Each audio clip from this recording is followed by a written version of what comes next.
Hey, it's Pastor Dan from Dexter Gospel Church with another Proverbs Practical. I appreciate you watching. We're in Proverbs chapter 23 in the first two verses. Now, since these two verses are one sentence expressing one thought, I figured we'd take them together. Proverbs 23 verses 1 and 2. When thou sittest to eat with a ruler, consider diligently what is before thee, and put a knife to thy throat, if thou be a man given to appetite. Well, that's a pretty grim warning and piece of advice there. Now, I think this may be reflecting back to the person from the previous verse, that diligent man, the competent, quick, hard worker, who rises to the top of his field and is brought before a ruler. But there are dangers to dealing with rulers. They may offer tempting deals that are dangerous to accept.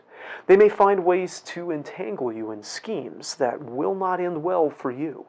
They may convince you to do something that seems simple for them, something reasonable, but not tell you that they're doing it to gain an advantage against opponents with their level of power or wealth or influence. This could make you powerful and dangerous enemies. And if you've served your purpose to the ruler, they might not protect you from the new enemies that you made in their service. So he says, be careful. It's dangerous to get involved in things you don't understand, especially in the courts of power in their days, where assassination and murder was all too commonplace.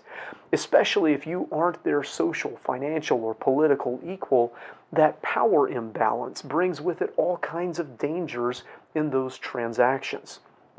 Now, this doesn't mean that we avoid dealing with authorities all the time. He doesn't say, don't go to eat with the ruler. He says, when you get that invitation, be careful.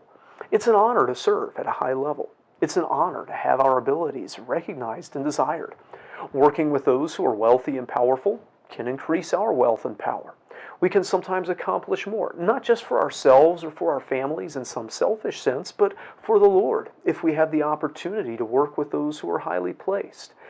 But that honor and opportunity comes with its dangers, especially to those who have strong desires. He says, if you're a man given to appetite, put a knife to your own throat. He gives the warning.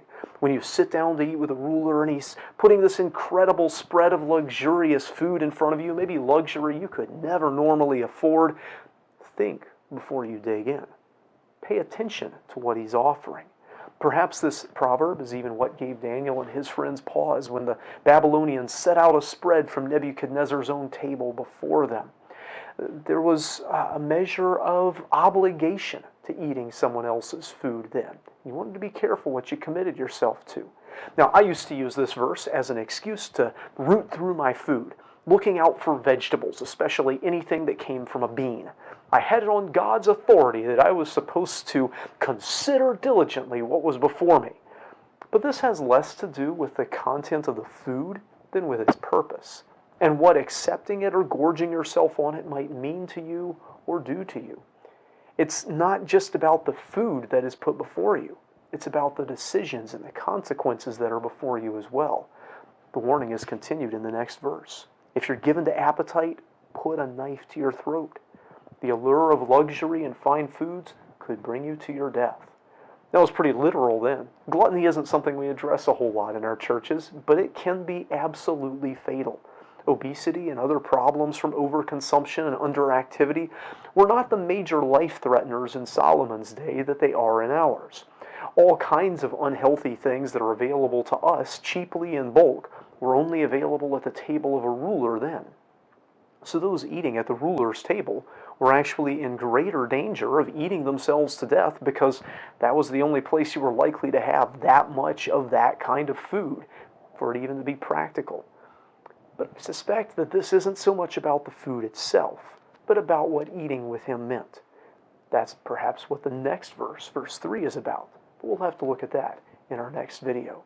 Until next time, I hope you stay well, and don't let your appetites be your end.